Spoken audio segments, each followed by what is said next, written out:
Everybody, welcome to What's Up Wednesday. This week, I want to discuss a statement that has been a topic of heated debate for many years. And that statement is all accidents are avoidable. Now, I know I've touched on aspects of this topic in the past, and being that this is the 378th What's Up Wednesday that we've done, there's going to be some repetition from time to time. I know last year I talked a little bit about the zero injury goal, and I talked about behaviors and how they can relate to safety and relate to accidents. But at any rate, is that a myth that all accidents are avoidable? I know that when I went through the process of studying for my CSP, one of the comments made was that all CSPs should believe that every accident is avoidable. And to an extent, I do agree with that. But let's take a little look at some statistics. And this is uh, this is reported data that's been reported over the years that I cannot verify, but it kind of emphasizes the point that 99% is not good enough. And I know there was a really good example this one time talking about 99.9% and what that would mean in the airline industry if 99.9% was good enough. And it talked about how many accidents and crashes there would be, and they're well beyond 99.9% safe. So ultimately, if 99% was good enough, these things wouldn't happen. 12 babies get sent home with the wrong parent every single day, wrong set of parents every single day.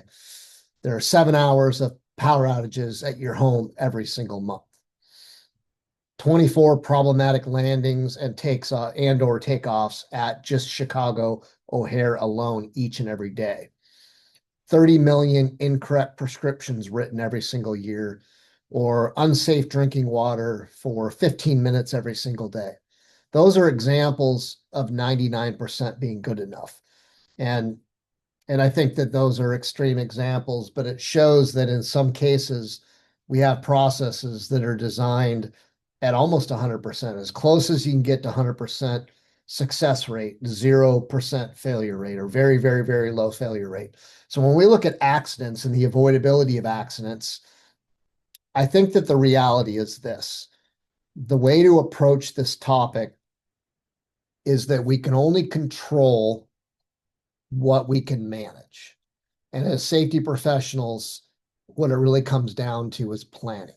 We know that failure often occurs when we fail to plan. That's when incidents occur, that's when accidents happen. And ultimately, many have said that you either plan to fail or you plan to succeed. And I truly believe in that.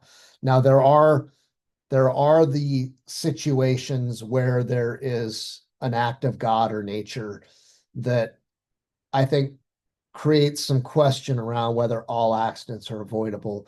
An example would be a windstorm comes from nowhere, picks up a stack of plywood, and starts literally lifting sheets of plywood and throwing them across a project site.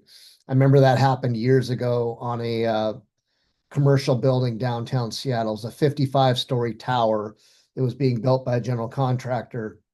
And they knew there was a windstorm coming in, so they were trying to button everything down. But they had a sheet of steel pan decking that the ironworkers were using to put the decking down on the structural steel, and then they would come back and pour concrete over it. They had not gotten that stack of decking strapped down yet, and the wind came up and started picking up sheets of steel and taking them off the building. And I remember there was a sheet of steel stuck in the sidewalk 55 stories below. There was another that went right through a tree that was on the sidewalk and sheared right through the trunk of it.